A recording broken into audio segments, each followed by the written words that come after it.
Olá, meu nome é Wendel e esse é o canal Geografia que Posso Tocar. O tema da aula de hoje é redes e hierarquias urbanas. Vamos para a vinheta?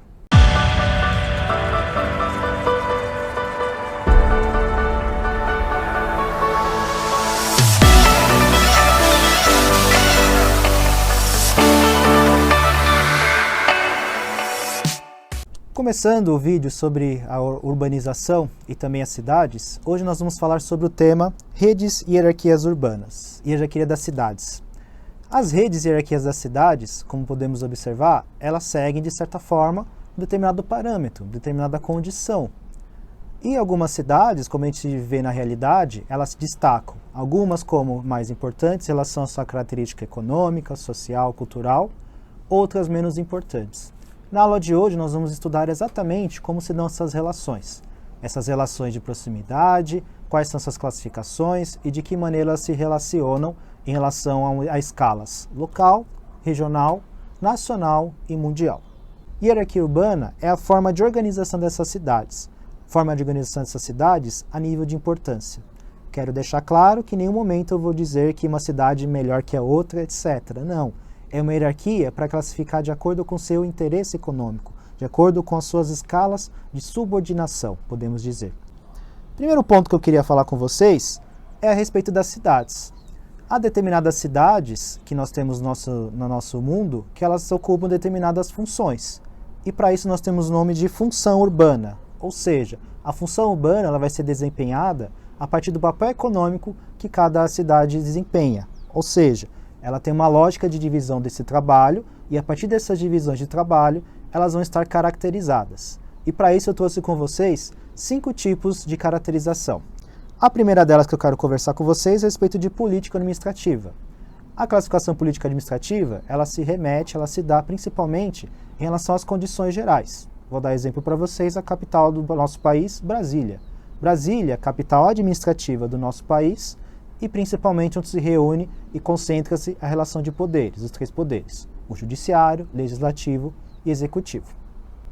Outro tipo de função urbana que uma cidade tem é a chamada religiosa, onde principalmente o aspecto religioso traz economicamente, seja por meio de turismo, seja por meio religioso mesmo essa relação.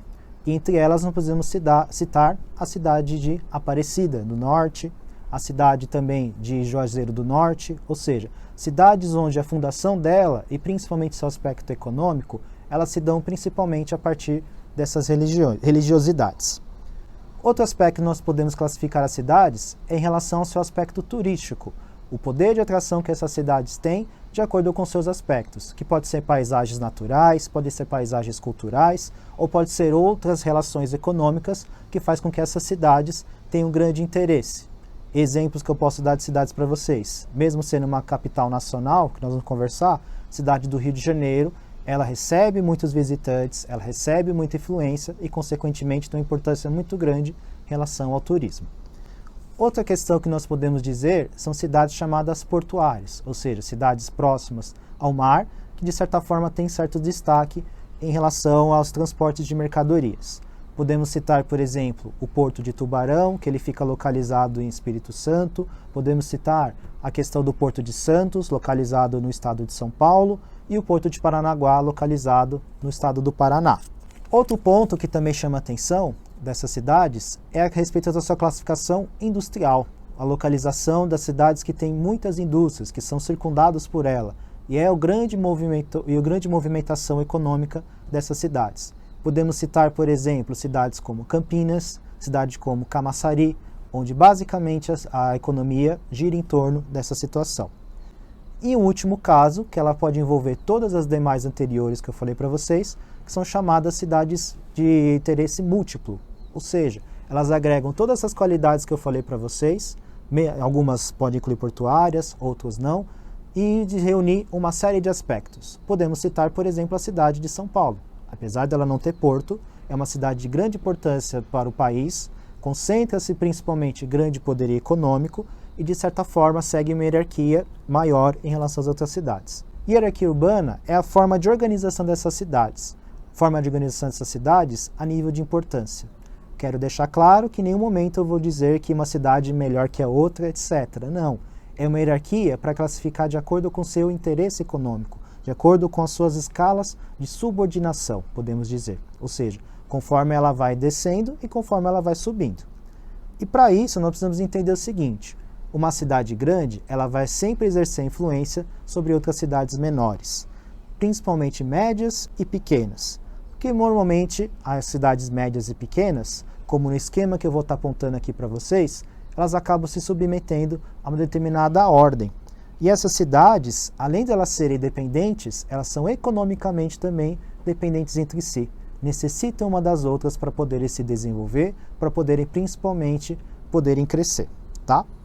Além disso, elas não estão interligadas do nada. Elas estão interligadas através de redes. E essas redes denominamos de redes urbanas. Essas redes urbanas, elas são cidades que estão ligadas uma das outras. E elas podem estar ligadas através das redes de transporte, redes de comunicação, as próprias pessoas, as mercadorias circulando e também informação. E ela é formada por dois tipos, os chamados nós, que nós representamos como cidade, que vai estar nesse esquema aqui, e também os chamados fluxos, ou seja, as redes de ligações que essas cidades têm. Podemos entender redes de ligações como as estradas, as ferrovias, as hidrovias e também os aeroportos. E tudo isso foi modificado, essa questão de hierarquia urbana, através do meio técnico-científico informacional. Porque a partir disso, ela gerou um novo esquema que vai estar representado aqui para vocês. Que ela gerou um novo esquema que, a partir do processo de globalização, elas tiveram determinadas funções alteradas. As cidades tiveram suas funções mudadas, as cidades tiveram que adotar outros modelos. O primeiro modelo que eu vou apresentar para vocês é o chamado modelo industrial, que é uma articulação de forma rígida. O que isso quer dizer, professor Wendel? Ela, de certa forma, ela tem que respeitar as determinadas hierarquias.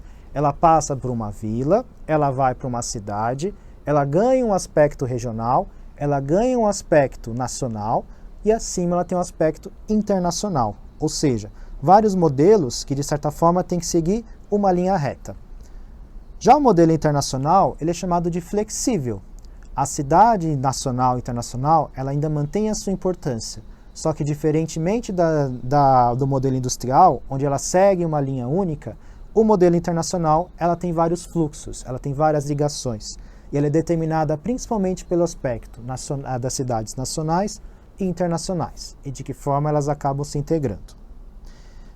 E, para a gente finalizar, a gente precisa explicar também um pouquinho sobre a chamada hierarquia urbana mundial.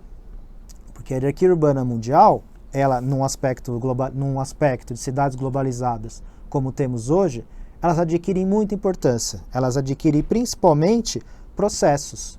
E esses processos, como a gente conversou em outras aulas, que começou com a industrialização, muitas dessas cidades internacionais, elas passam por um outro aspecto que a gente vai conversar mais à frente, que é a chamada desconcentração industrial. E essa desconcentração industrial, ela fez com que principalmente galpões, principalmente que grandes espaços industriais, tivessem outras funções, tivessem outras formas de poder se desenvolver.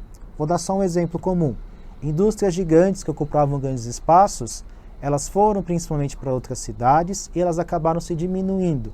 Só que não diminuem em número de produção, pelo contrário, elas adquiriram outras características que foram mais atrativas para outros lugares. Já essas cidades que se tornaram metrópoles nacionais ou internacionais, elas se tornaram grandes centros de negócios, trazendo a atenção de empresas transnacionais, ou seja, empresa que tem a sede em um determinado local, um determinado país, e atua em vários outros, fazendo com que principalmente esses negócios fossem centros de concentração econômica, fossem centros principalmente de concentração de produção. Entre elas nós podemos citar como cidades globais Nova York, Paris, Londres, Tóquio. Todas essas cidades, de certa forma, se integram diretamente a essas relações. Tá? Esse é o primeiro tipo. O segundo tipo que eu queria conversar com vocês é as chamadas metrópoles nacionais. Elas têm uma abrangência muito grande e elas determinam principalmente relações econômicas e hierárquicas. O que isso quer dizer, professor? Que ela, em torno de si, elas acabam agregando determinados serviços, determinadas práticas, que atraem as cidades menores, como, por exemplo, os trabalhadores que saem de suas cidades vizinhas para trabalhar numa cidade maior. E o nível econômico delas, elas impedem principalmente, nesse momento, que na verdade há uma alteração, que elas possam poder crescer internacionalmente. Não nesse momento, mas podem posteriormente. Mas ela acaba atuando principalmente nas suas questões locais. E para isso eu vou citar algumas cidades aqui do Brasil para a gente poder simplificar. Como, por exemplo, Belo Horizonte, como, por exemplo, Campinas, que apesar de estar próximo de São Paulo, tem uma grande atração de polos econômicos, polo econômico nacional, e também a cidade de Brasília. E para fechar, nós temos também as chamadas metrópoles regionais, aquelas metrópoles onde principalmente ele tem um centro grande e as cidades em volta dela acabam se desenvolvendo. E elas estão subordinadas às chamadas metrópoles nacionais e internacionais. A partir desse ponto que elas estão subordinadas, elas conseguem alcançar apenas o nível regional, estando mais afastado principalmente dos polos econômicos. Lembrando, são dependentes das questões das cidades nacionais e internacionais, mas elas precisam principalmente se relacionar com outras cidades para poder se desenvolver. Nesse tempo, nós temos também capitais de estados, como por exemplo, Campo Grande, Manaus, e também centros metropolitanos que acabam ajudando nesse crescimento. Como também nós temos de exemplo a região do Vale do Ribeira, onde nós temos a região metropolitana do Vale do Ribeira e também do litoral norte, onde temos também a chamada Baixada Santista, que Santos sendo sua principal cidade, mas engloba uma série de outras cidades da parte sul do litoral de São Paulo. Tudo bem? Gente, essa foi mais uma aula. Se vocês gostaram, dá um joinha aqui embaixo, curta o vídeo. Esse é o canal Geografia que Posso Tocar. Se tiverem dúvidas, deixem também nos comentários e a gente vai se falando por aí. Abraço, gente. Até mais.